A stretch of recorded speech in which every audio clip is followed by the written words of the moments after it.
Bismillahirrahmanirrahim. Assalamualaikum warahmatullahi wabarakatuh.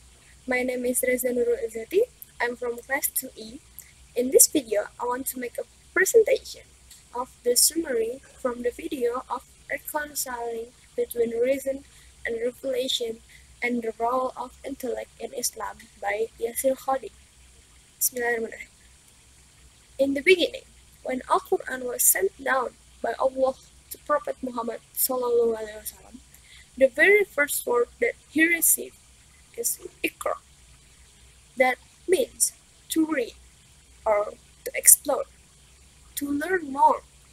It means that Prophet Muhammad SAW was told to read, to learn, and to explore directly from Allah Subhanahu wa Ta'ala.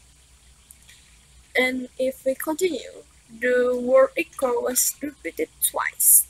The first Iqra meant for us that we must read and learn about our religion, about the Islamic science, so that we can have more deeper knowledge and more closer to Allah Subhanahu wa Ta'ala.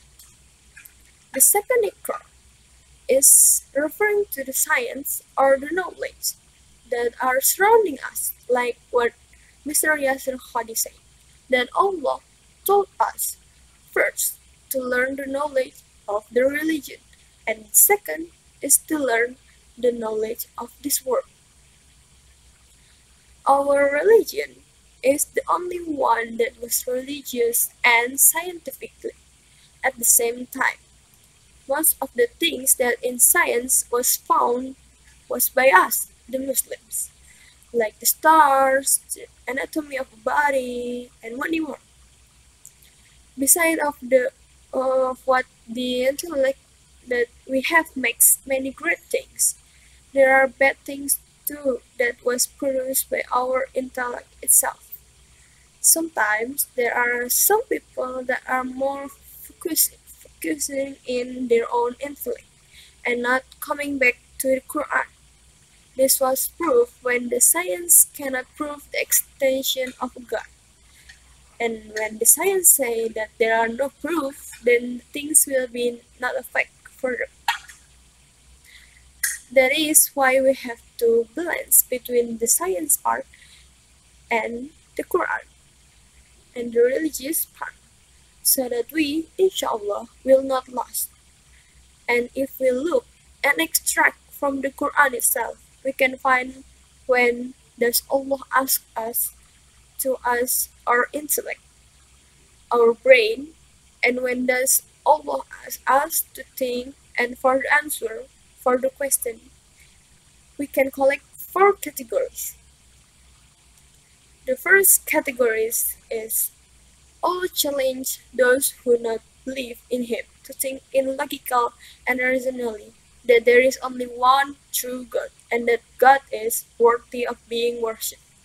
That all the creature, all the anatomy, all the things that was and still and will be in this world was created by one true God. So from what is Allah challenge those who not believe in Him to think in logical and rational there is only one God and that God is worthy of being worshipped. That means that Allah is one. Allah wants those who have no belief, like atheists, non-Islam, non-Islamic, non-Muslim, and others that is not Muslim, to think and to try to think in logical and rational that there is only one true God in this world. Allah challenged to examine of the Prophet Muhammad and come in conclusion that he is the true prophet. That is the second category. All about him, his lifestyle, his attitude, and all things that what he has done in his life. Makkah itself in the past is not a good place back then. There are no library, no book, not even a script. Not even a single person that know about the history of the earlier prophet, like Musa alayhi salam, Isa alayhi salam, and the others. And yet, Prophet Muhammad SAW brings them a book that have detail about those. All history about the earlier prophet in one book. There, we mankind have to think, where do we think he got the book from? Even there are stories about the other religion that the religion itself doesn't know. Those are what the Prophet Muhammad SAW received from the one true God, Allah Subhanahu wa Ta'ala. And on the point two, Allah challenged to examine the Prophet Muhammad and come in conclusion that he is the true prophet. That is for us who is Muslim or not Muslim. So after we give the non-Muslim that we have one true God, we tell them to think and to examine that Prophet Muhammad is the true prophet.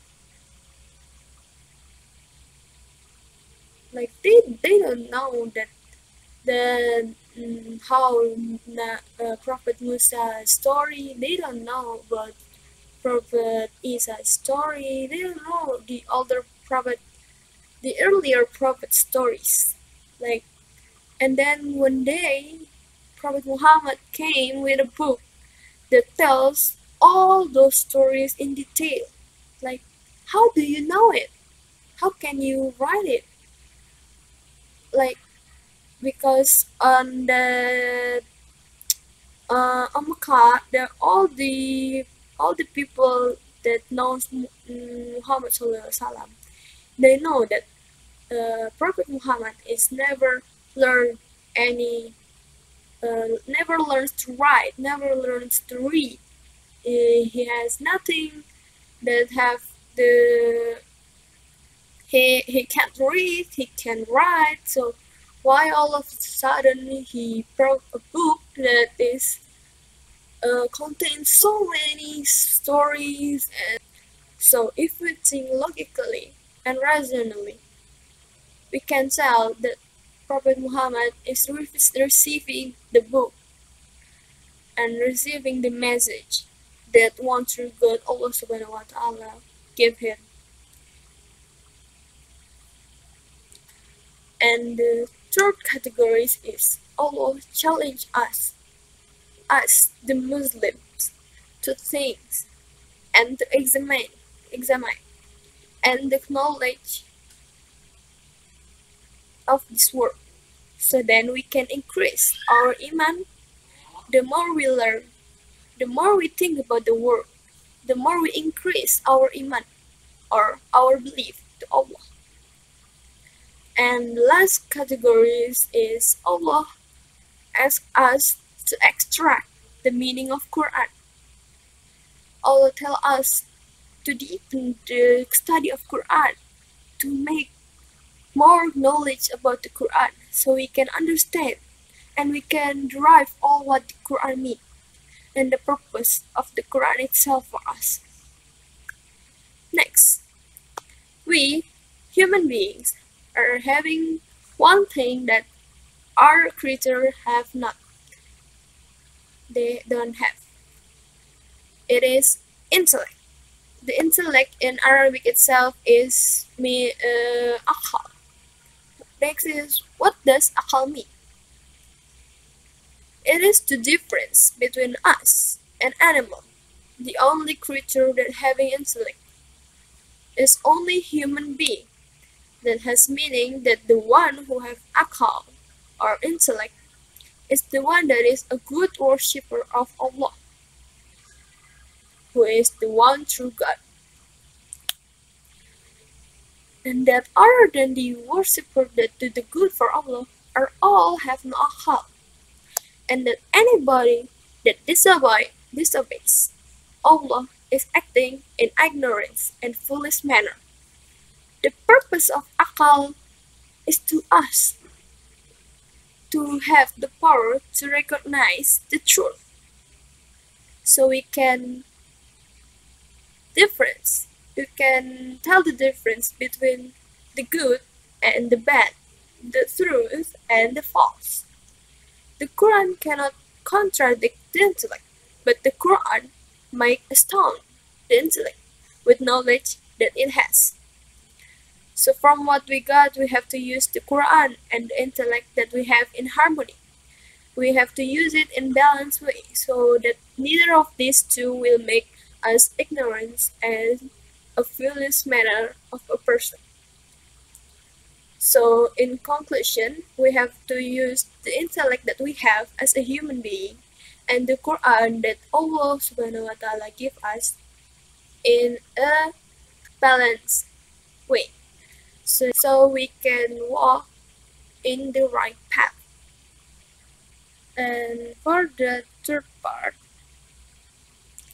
Allah subhanahu wa ta'ala challenge us, the Muslim, the one who believe in him, who obeying him, to more and to learn, to think and to increase our iman or our belief to Allah by studying, learning all about the world. Like we can learn about biology and astronomy and many more. But even we learn the world, we learn about all the things in this world. And with we learning the world, we learn about the humankind, all like we learn about everything that the pen is writes about and encyclopedia, uh, astronomy, biology, anatomy, everything else. We have to learn about that so that we will not be called the foolish. Allah asks us to extract the meaning of Quran. We have to read, to learn, to tell, and we have to deepen our knowledge on the Quran itself, so we can know what is the truth, what is the false, what is the good, and what is the bad. So we cannot lose in that path, and we can still walk in the right path. If someone that use their intellect more than they study the Quran, the intellect that they have and the knowledge that they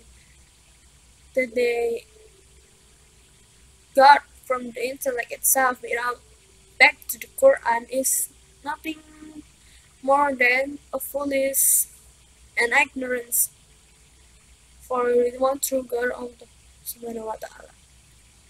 So in conclusion, we still have to deepen ourselves in knowledge and to try to learn anything new about this world.